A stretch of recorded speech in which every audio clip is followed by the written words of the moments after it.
तो गौ की बहुत बड़ी महिमा है और हमारे सनातन धर्म की मूल है। जो हिंदू है, सनातनी है, उसको गौ सेवा करनी चाहिए। तो आइए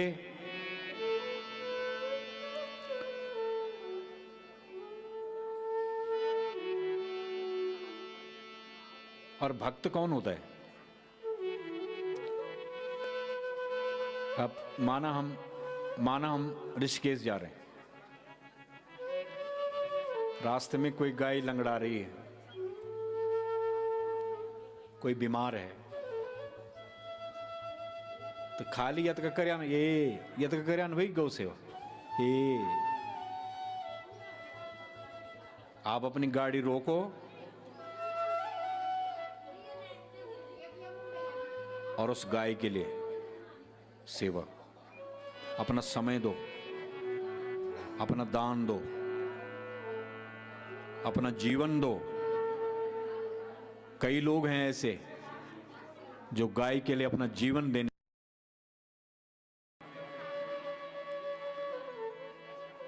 बड़े बड़े योद्धा, छत्रपति महाराज, जिन्होंने गौ रक्षा के लिए अपना जीवन लगाया। चलो छोड़ा, अगर सेवा नहीं कर सकता तो दंड तो नहीं लगाया। तो आइए, देवहूति मैया ने अपने घर पे गाय रखी और उसकी सेवा में लग गई।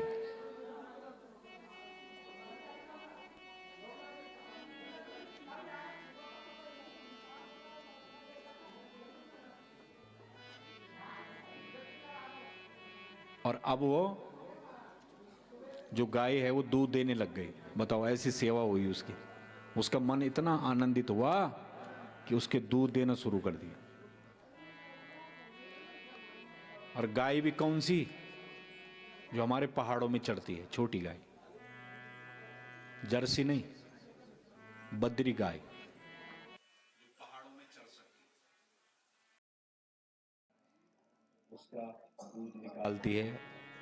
और जब लोग फसल काट लेते हैं अपने ना, तब जाती है खेतों में तीसरे दिन। तीसरे दिन क्यों जाती है? अगले दिन क्यों नहीं जाती? जब लोगों ने अपनी फसल ले गई तो दूसरा दिन चींटियों के लिए, पक्षियों के लिए, वो भी अपना हिस्सा ले जाएं, तब तीसरे दिन जाती है। जो दाने वहां छूटे होंगे उनको उठाती है, घर में ला करके उनको पीसती है और गाय के दूध के साथ मिलाती है और तब अपने पति के लिए ले जाती है। अब पति की तो आंख बंद है, बहुत देर तक खड़ी रहती, खुलेगी खुलेगी। जब नहीं खुलती तो प्रसाद समझ करके उस दूध को ग्रहण करती।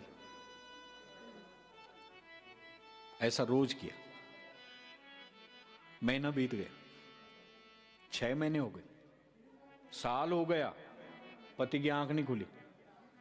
और रोज दूध का गिलास लेके खड़ी होती है, आंख नहीं खुलती तो प्रसाद समझ करके उसको खाती है, पीती है।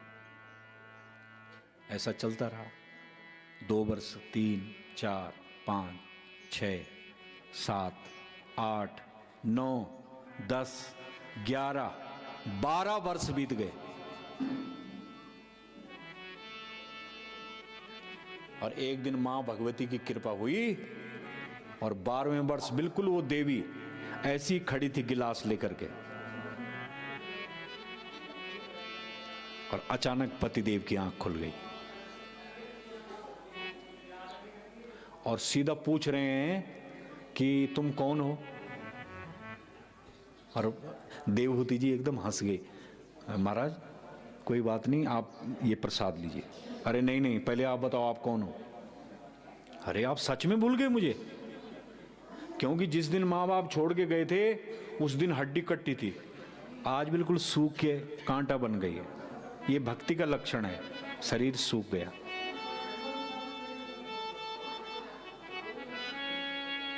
नहीं नहीं, बताओ ना देवी कौन हो तुम? अरे महाराज, आज से ठीक 12 साल पहले मेरे पिताजी ने मेरा हाथ तुम्हारे हाथ में दिया था, भूल गए? अरे, और तुम तब से यही हो? अरे मैं कहां जाती? मेरे माँ जी पिताजी ने मेरा हाथ आपको दिया, आपके अलावा मेरा था कौन, मैं कहां जाती। सज्जनों, उस देवी की बात सुन करके कर्दम मुनि की आंखें भर गई और क्या बोला, तुष्टो हम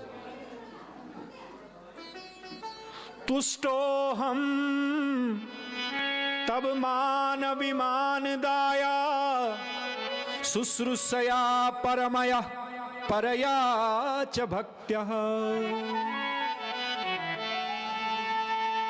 तुष्टो हम, हे देवी, आपकी सेवा ने मुझे तुष्ट कर दिया है, संतुष्ट कर दिया है, मैं पुष्ट हो गया हूं। हे मनु महाराज की पुत्री, जब बेटी अच्छा काम करती है तो पिताजी का भी नाम आता है। हे मनु महाराज की पुत्री, तुमने अपनी सेवा से मुझे प्रसन्न कर दिया है। बोलो क्या चाहती हो मुझसे, बोलो। बोलो महाराज कुछ नहीं चाहिए, बस आपकी आंख खुल गई मेरे लिए। नहीं, बताओ, मेरा बड़ा मन है, मैं आपको कुछ देना चाहता हूं। तो देना ही चाहते हो महाराज, तो हर स्त्री की दो इच्छा होती है। क्या क्या? पहली, उसका एक पति हो और वो भगवान का भक्त हो। वो तो मेरी इच्छा पूरी हो गई। मेरा पति भगवान का भक्ति नहीं, अमोघ योगी है, 12 वर्ष तक जो तपस्या में रहा। और हर स्त्री की एक दूसरी इच्छा भी होती है महाराज। बताओ देवी कौन सी? उसका एक बेटा हो और वो भी भगवान का भक्त हो। कर्दम महाराज ने कहा, देवी तुम्हारा बेटा भगवान का भक्त नहीं, स्वयं भगवान तुम्हारा बेटा बनकर के आएगा। जाओ सरस्वती में स्नान करो, जाओ। सरस्वती के तट पे था आश्रम। सरस्वती में स्नान करो मतलब ज्ञान युक्त हो जाओ। भगवती सरस्वती ज्ञान की देवी है। और ये माता गई अपने पति की आज्ञा पा करके और उस सरस्वती में डुबकी लगाई। तो जब डुबकी लगाई तो उस जल के अंदर क्या देखा? वहां बड़े बड़े महल बने हुए हैं और उन महलों में कई देवियां श्रृंगार करके सुंदर, और हाथ में उनकी थाली, और उन थालियों में क्या है? श्रृंगार का सामान, चंदन, कुमकुम, हल्दी, खुशबूदार पदार्थ, तेल। और ये माता जी से नहीं रहा गया, देवहूति जी से, और उनको पूछ बैठी, हे देवियों, कौन हो भाई तुम? कौन है आप लोग इतनी सुंदर? तो पता क्या बोला इन्होंने, देवियों ने? बोला, मां हम सब आपकी दासी हैं, आपका श्रृंगार करने के लिए आई है। अच्छा, मैंने ऐसा क्या किया जो देवियां दासी बन गई? क्या किया इसने? हैं? इसने ऐसा क्या कर दिया जो देवियां दासी बन गई? बताओ। नहलाने के लिए आ रखी हैं, हल्दी ला रखी है इन्होंने, बोला आपका स्नान कराएंगे। क्या किया? जब रामचंद्र जी वनवास गए ना, तो मार्ग में कौन महात्मा जी आए? अत्रि ऋषि। उनकी पत्नी का नाम क्या है? अनसुईया। तो अनसुईया मैया का ऐसा प्रभाव है कि उन्होंने ब्रह्मा,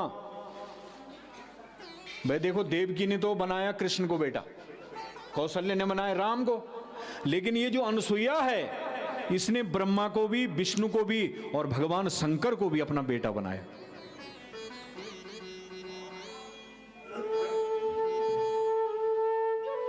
समझ रहे?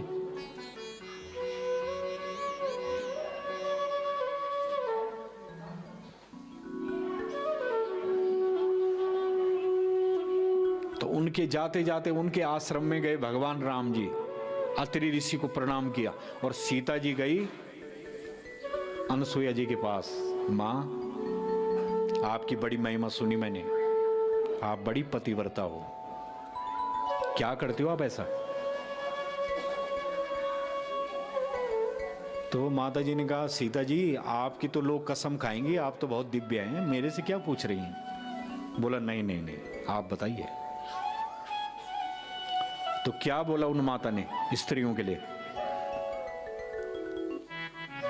अगर आपको बुरा लगे तो रामचरितमानस पे नाराज होना, मैं वही बात कर रहा हूं जो वहां लिखा है।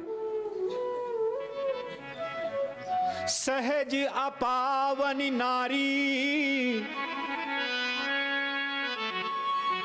बोला सहज ही नारी अपवित्र होती है। अच्छा,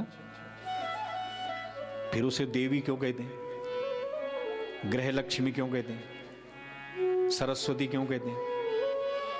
उसे गंगा क्यों कहते हैं? ऐसा कौन सा चमत्कार होता है उनके जीवन में जब वो अपवित्र है? पति सेवा शुभ गति लहाई, लक्ष्मी बन जाती है, वो जो देवी बन जाती है, उसका सिर्फ एक कारण है, वो है पति।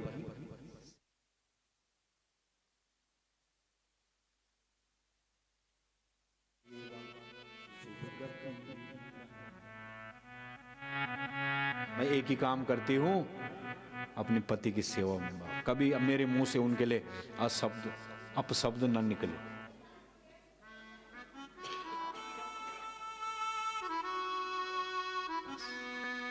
एक ही उद्देश्य। और ऐसा नहीं है, मेरे पति भी मुझ में देवी देखते हैं। ये नहीं कि मैं पति में देवता देखता रहूं।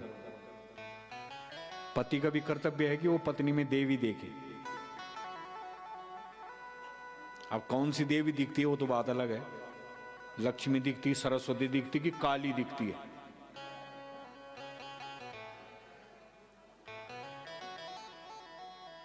तो पति सेवा क्या किया इस देवभूति मैया ने?